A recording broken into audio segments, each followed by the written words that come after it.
Kontradiksi Quran dan Sains. Part 2. Allah butuh bantuan manusia untuk membagikan warisan. Video ini merupakan bagian dari satu series video yang terdiri dari 8 video yang akan mengupas tentang kontradiksi Quran dan Sains.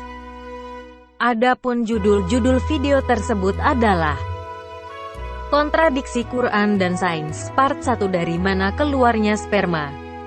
Kontradiksi Quran dan Sains, Part 2 Allah butuh bantuan manusia untuk membagi warisan. Kontradiksi Quran dan Sains, Part 3 Di Mana Tempat Matahari Terbenam. Kontradiksi Quran dan Sains, Part 4 Bintang sebagai misil. Kontradiksi Quran dan Sains, Part 5 Ada pembatas di laut. Kontradiksi Quran dan Sains, Part 6 Semua diciptakan berpasangan. Kontradiksi Quran dan Sains, Part 7 Susu murni dan dapat diterima. Kontradiksi Quran dan Sains, Part 8 Bumi datar. Setelah sedemikian banyaknya video yang membongkar kebohongan-kebohongan Quran, saat ini kita akan lihat lagi bukti bahwa Quran bukanlah firman Allah. Adalah sesuatu yang tidak mungkin ketika Allah memerlukan bantuan manusia dalam memecahkan suatu masalah yang disebabkan kesalahan firman-Nya. Mari kita lihat dari surah 4 ayat 11 dan 12 tentang pembagian warisan. Surah 4 ayat 11 dan 12. Allah mensyariatkan bagimu tentang pembagian pusaka untuk anak-anakmu, yaitu bahagian seorang anak lelaki sama dengan bagian 2 orang anak perempuan, dan jika anak itu semuanya perempuan lebih dari 2, maka bagi mereka 2/3 dari harta yang ditinggalkan. Jika anak perempuan itu seorang saja, maka ia memperoleh separuh harta.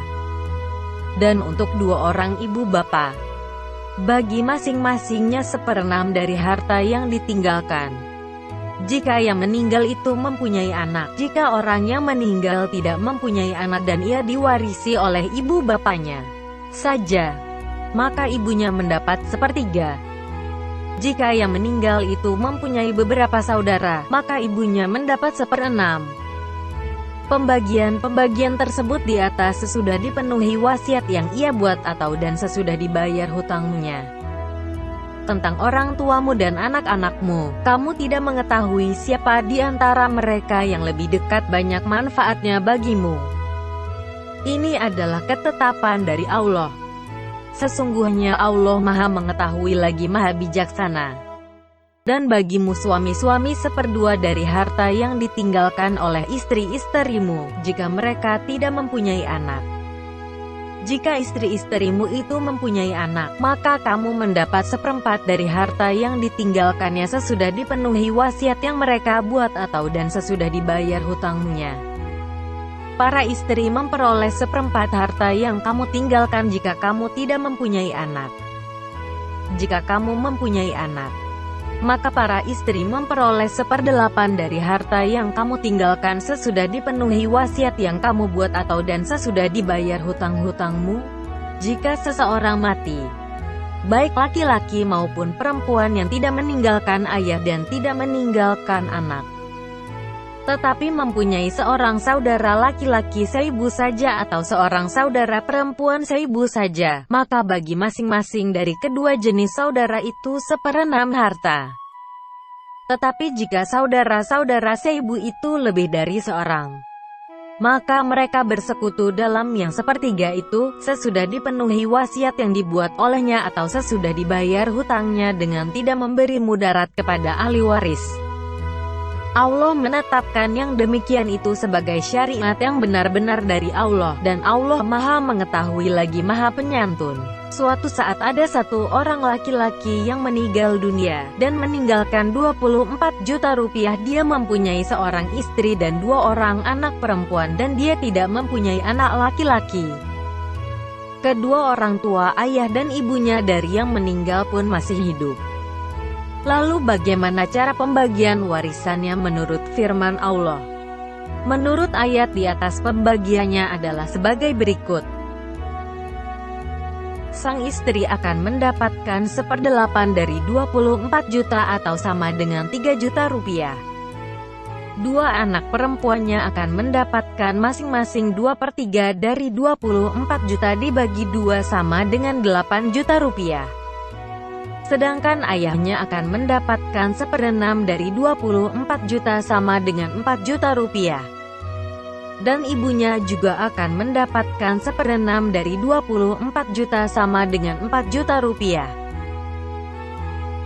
Namun ketika di total jumlahnya akan menjadi: istri 3 juta rupiah, anak 8 juta rupiah, nak 8 juta rupiah, ayah 4 juta rupiah, ibu 4 juta rupiah, total 27 juta rupiah.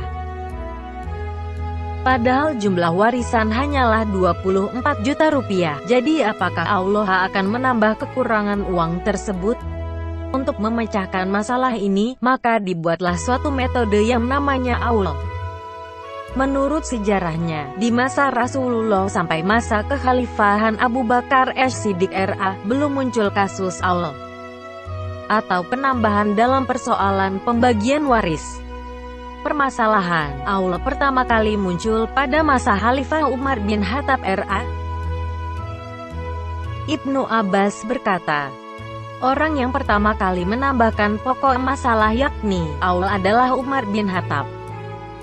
Dan hal itu ia lakukan ketika fardi yang harus diberikan kepada ahli waris bertambah banyak. Jadi jelas aul itu merupakan suatu sistem yang dibuat manusia untuk menutupi kesalahan Quran.